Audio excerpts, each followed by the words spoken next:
Aqui, essa pousada aqui eu vi construir, aqui o fórum era apelido de Sobar das Estrelas. Era tudo, não tinha telha, tudo, só os caibros, arrancaram o telhado tudo. Arrancaram não, o vento levou, né? Encostava aqui, tirava o peixe do convés e o que estava gelado a gente deixava, né? Delegacia Santa Rita, né? Acabou que era por ali. Chafariz hoje ele é pequeno, mas ele era bem alto, foi muito aterrado ali, essa área, né? Na época. Chafariz. E aqui não tinha passagem, aqui não tinha passagem. Que era mangue. Esse muro também aqui foi melhorado, que não era assim, né? Eram umas pedras assim, mais ou menos.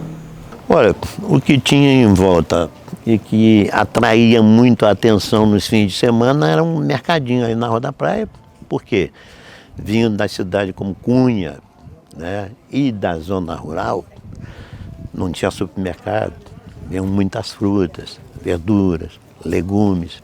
Então, essa Rua da Praia ela era muito movimentada.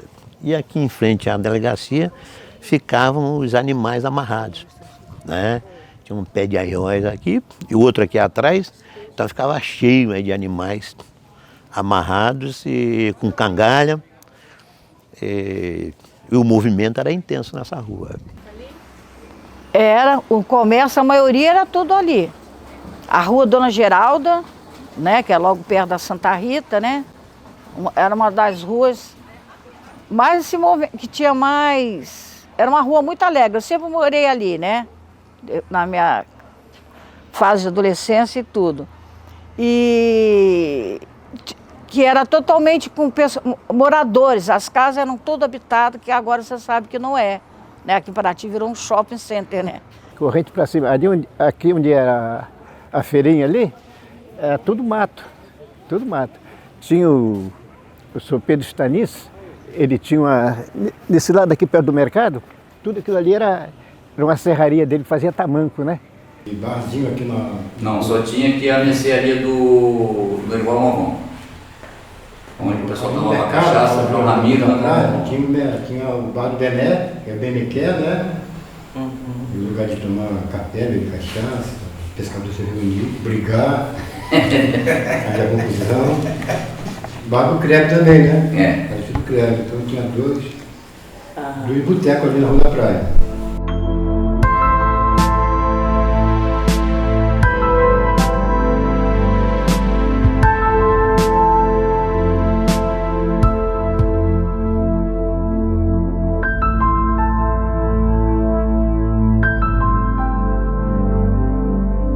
Então, a cadeia era só essa aqui, né? Só tinha essa cadeia aqui. E os presos, mesmo os presos perigosos, tinha uns que iam para Ilha Grande. A história que aconteceu aqui na cadeia, por exemplo, foi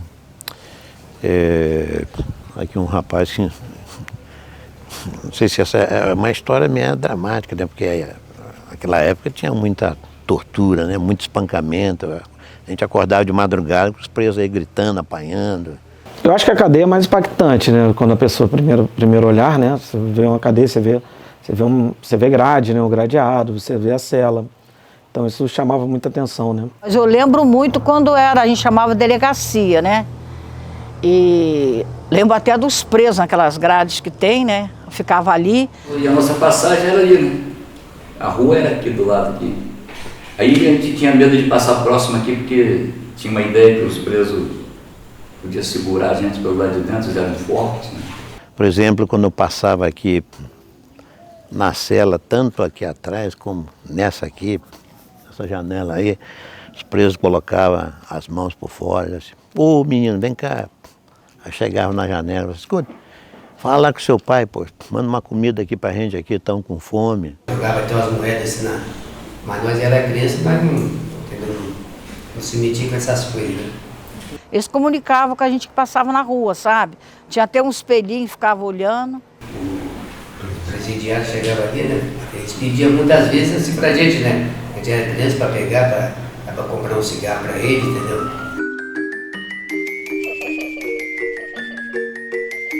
Tem um jornal da década de 40 que fala que os guardas da cadeia, eles não dormem mais na cadeia, por causa que o espírito de um escravizado chamado Benedito Noite assola toda noite ou de manhã pedindo que ajude ele.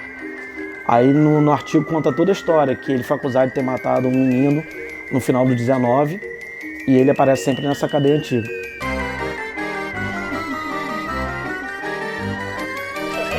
Há cerca de uns 30 anos atrás, um pouco mais, o senhor dono de uma padaria, ele me contou uma história sobre a Santa Rita muito interessante. Ele me contou que em Paraty, no século XIX, existia um casal de noivos, já há muito tempo, e preparados para casar. Quando, um belo dia, ela amanhece morta. E o desespero do noivo, dos pais, foi terrível. Vestiram a noiva com o vestido de noiva e enterraram aqui nas catacumbas da igreja de Santa Rita. O noivo, desesperado, não arreda o pé aqui da porta da igreja e fica chorando na porta da igreja o tempo inteiro. Ninguém conseguiu tirar ele daqui. A noite chegou e ele continuava a chorar, a lamentar. E uma certa hora ele vê sair do portão do cemitério a noiva dele e que se dirige ao chafariz. E ele corre então para falar com ela e pergunta o que ela está fazendo ali, como se ela estivesse viva ainda. E ela disse: eu vim beber água porque eu morri de sede. E aí ele entra em desespero e vai acordar os pais da noiva, os pais dele, o delegado e tudo, uma balbúrdia danada, e ele dizia que viu, que ela disse que morreu com sede. Resolveram abrir a sepultura. Quando abriram o caixão, ela estava de bruço. Ou seja, na verdade, ela foi enterrada viva. Essa era essa despedida de todos os bailes na roça e na cidade também. É. Maria foi embaixo na água, foi embaixo na água para navegar. Maria de barco, vira, tem o remador para nos salvar. Ai, Maria, Maria foi embaixo na água, foi embaixo na água para navegar. Maria de barco, vira, tem o remador para nos salvar.